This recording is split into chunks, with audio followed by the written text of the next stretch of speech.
Ngayon po ay nagtanong-tanong kami sa mga kalalakihan ng Norzagaray College tungkol sa kanilang opinyon ukol sa mga paniniwala. Kung ano nga ba ang mga nakakatangkad na paniniwala. Ning po, ano po ninyo? Rafael, Pwede po ba magtanong sa inyo ng 3 questions? tatanong ka na. Okay, sige. Unang tanong po is, naniniwala ka po ba na nakakatangkad ang pagtalon tuwing bagong taon? Sabi nila pero di ako tumatalon eh. Okay. At naniniwala ka bang nakakatangkad ang pagtuli sa mga lalaki na ba? Puta, lumaki ko dyan. Okay. At lastly, naniniwala ka ba na nakakatangkad ang pagtulog? Ayo. Legit. Legit. Yeah. Okay, sige po. Thank you. Good evening. Pwede po ba magtanong? Sige po. Number 1 na tanong is, naniniwala ka ba na nakakatangkad ang pagtalon tuwing bagong taon? Hindi po kasi ginagawa ko din naman po ako lumalaki.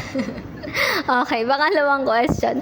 Naniniwala ka ba na nakakatangkad ang pagtuli sa mga batang lalaki? Opo, kasi sabi sa akin eh.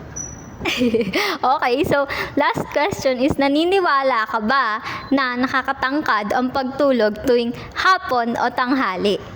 Hindi, kasi nung bata ako pinapatulog ako pero di naman ako lumaki na. Okay, thank you po. Good evening po. Pwede po ba magtanong? Pwede.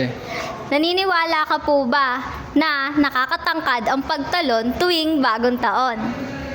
Hindi ko alam kasi hindi naman ako tumatalon eh. Okay. So, pangalawang tanong po is, naniniwala ka bang nakakatangkad ang pagtuli sa mga lalaki? Hindi, pero naniniwala akong nakakalaki.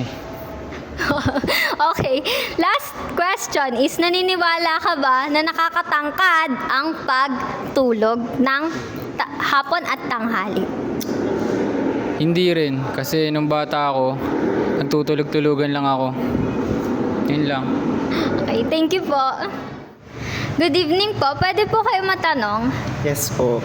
So, number 1 question po is, naniniwala po ba kayo na nakakatangkad ang pagtalon tuwing bagong taon? Hindi po. Okay. And second question is, naniniwala po ba kayo na nakakatangkad ang pagtuli sa mga lalaki? Maybe. Okay, last question is, naniniwala po ba kayo na nakakatangkad ang pagtulog tuwing tanghali o hapon? Opo. Okay po. Thank you po. Ning, pwede po mag-ask ng question? Sige po.